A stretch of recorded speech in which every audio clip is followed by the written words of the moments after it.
sont pas destination finale, tout le monde échoue, les plus grands de ce monde ont échoué.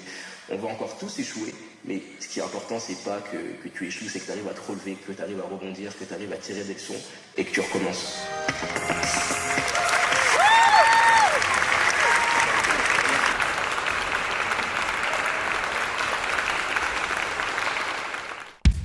Ça, c'est moi en fin 2009. L'année 2009 avait été très difficile, la décennie encore plus. Mon petit frère était tombé malade, moi-même j'avais été hospitalisé. J'étais mal dans ma peau, j'étais en surpoids, mais j'avais trouvé dans la danse et dans la musique un véritable refuge que j'avais vraiment décidé, à l'époque, en 2009, d'explorer. Alors tout d'abord avec la danse, mais après avec la danse en faisant des spectacles un peu partout, dans Paris, à l'école. J'étais juste déterminé, je passais mon temps à danser, à me casser la tête également. J'étais vraiment casse-cou. Mais je me sentais en vie et les opportunités arrivaient. Je prenais confiance, je m'améliorais.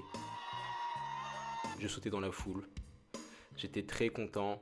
J'avais pu réaliser un de mes rêves d'enfance qui était de passer à la télé. Mais c'était pas suffisant pour moi.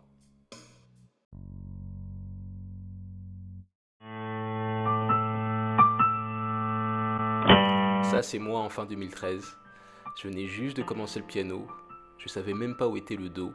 Mais j'étais content parce que je revenais à ma passion depuis que j'avais 7 ans, la musique. Nous sommes dans la maison des lycéens des Passy Saint-Nicolas à la salle Bizarval. Je suis accompagné de 2 bassistes de talent. Du coup, je me suis dit qu'il fallait concrétiser, qu'il fallait que je compose mes morceaux plus sérieusement. Et les opportunités sont arrivées.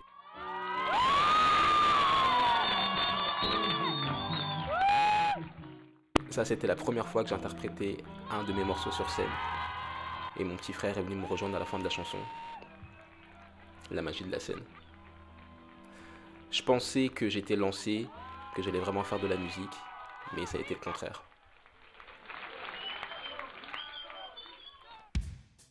À cette époque, c'était l'explosion de YouTube. Il y avait beaucoup de youtubeurs, beaucoup d'opportunités. J'étais souvent dans les bons plans, dans les avant-premières, dans les backstage, vraiment avec des personnes qu'on voyait à la télévision. J'étais dans les studios de Canal+. J'avais des petits rôles, j'étais figurant. Puis, ouais, j'apprenais beaucoup de choses. Je me suis pas mal éclaté, mais je travaillais toujours sur le projet de quelqu'un d'autre. Il m'arrivait aussi de rencontrer des personnes qui m'inspirent, des personnes qui étaient vraiment des idoles pour moi quand j'étais enfant. On me voyait tout le temps, on me voyait partout, mais personne ne savait vraiment ce que je faisais. Et du coup, j'avais peur de passer pour un fanboy. Mais tout a changé en 2014. Vous m'entendez bien ? Oui. Super.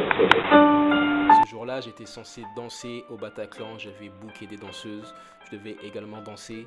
Mais au dernier moment, on m'a annulé. Et du coup, j'étais très déçu. Je me suis dit, tu sais quoi, je vais sortir et je vais interpréter mes propres morceaux. Je vais compter sur personne. Et là, ça a été vraiment le début de quelque chose. J'ai vraiment commencé à compter sur moi, à travailler sur mon projet. Et c'est là que les choses sont parties.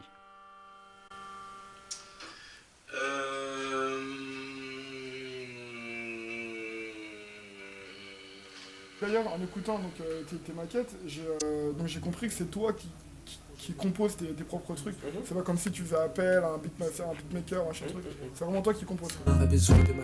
À force de répétition, à force de travail, à force de networking, j'ai réussi à dénicher des opportunités et à sortir un peu de l'ombre. Pas besoin de matériel, de belles perles, pas besoin de limousine, pas besoin de jacuzzi, pas besoin de ses amis, pas besoin de toutes ces filles.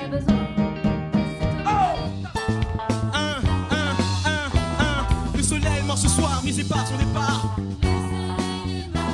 Ses rayons ne divergent plus depuis qu'elle a disparu. Sa chaleur se refroidit quand elle est partie. Elle a éteint la lumière, arraché les étoiles du ciel. Le soleil est mort. Merci. On peut l'applaudir bien fort, c'était Théo. Quel courage de venir. Bonsoir à tous. Salut. Comment tu vas? T'es venue toute seule? J'étais littéralement tout le temps sur scène. Je passais de scènes de plus en plus grandes, j'avais des formations de plus en plus complètes, je prenais de plus en plus confiance. Et l'apogée de tout ça a eu lieu en octobre 2015 au Bataclan. C'était 2 semaines avant que l'histoire de cette salle change pour toujours. Nous sommes le 13 décembre 2016 et je viens juste de recevoir par la poste mon diplôme de la fac pour ma licence de droit. Le voici. Quand j'ai eu mon diplôme de droit, ça a été la fête. Je me suis dit que je quittais la fac, je me suis dit que j'étais libre et que j'allais pouvoir mettre les bouchées doubles. C'est ce que j'ai fait, j'ai passé plus de temps en studio, j'ai passé plus de temps à composer, à produire, j'avais vraiment trouvé une bonne routine.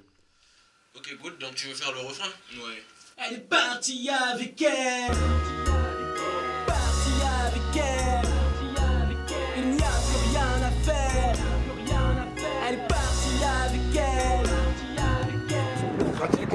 Va-t-il conclure Eh oui, il a conclu, bravo. Toi, c'est puissant. Toi. Yi. Voilà. Yi. C'est ça. Yi. Voilà. Ça. Le mec il force à faire. Alors toi. Pardon. Donc.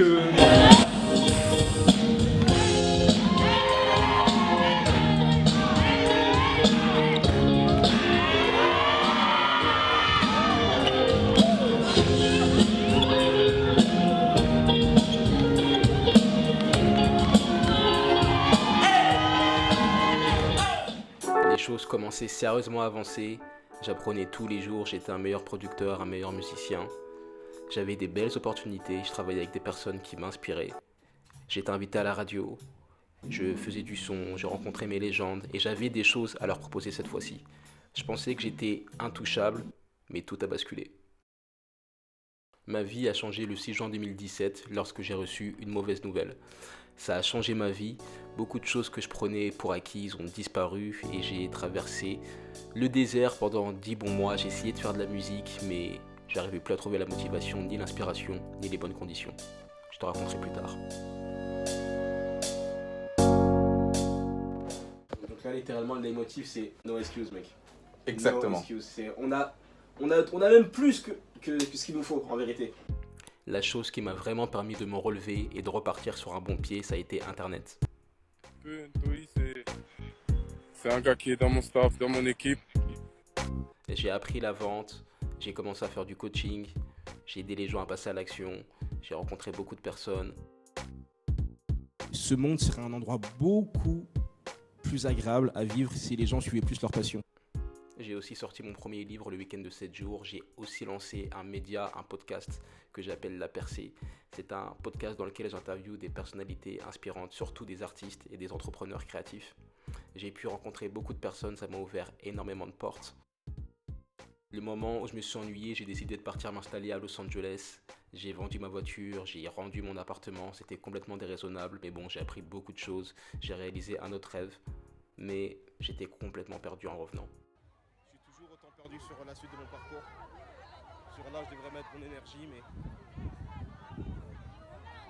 je pense que je suis pas loin de trouver. Et même, je pense que, en vérité, je connais déjà la réponse. Est-ce clair? La solution, elle était simple, c'était juste de revenir à ce qui me faisait vibrer, juste créer de la musique, repartir sur scène, créer des mélodies, tout simplement aller voir les personnes qui m'inspirent, être en studio, aller rencontrer des acteurs, aller où se passent les choses. C'était aussi simple que ça. Voilà ma décennie. Elle n'a pas été sans erreur, elle n'a pas été sans douleur, elle n'a pas été sans peur, elle n'a pas été sans pleurs. Mais c'est mon parcours, c'est ma vie, c'est 10 ans. Un véritable voyage. Je suis reconnaissant pour tout ce que j'ai appris, pour toutes les expériences que j'ai pu vivre, pour toutes les personnes que j'ai rencontrées. J'ai l'impression de m'être dispersé, de ne pas avoir fait autant que ce que j'aurais dû faire. Mais bon, c'est pas grave, on apprend, on continue.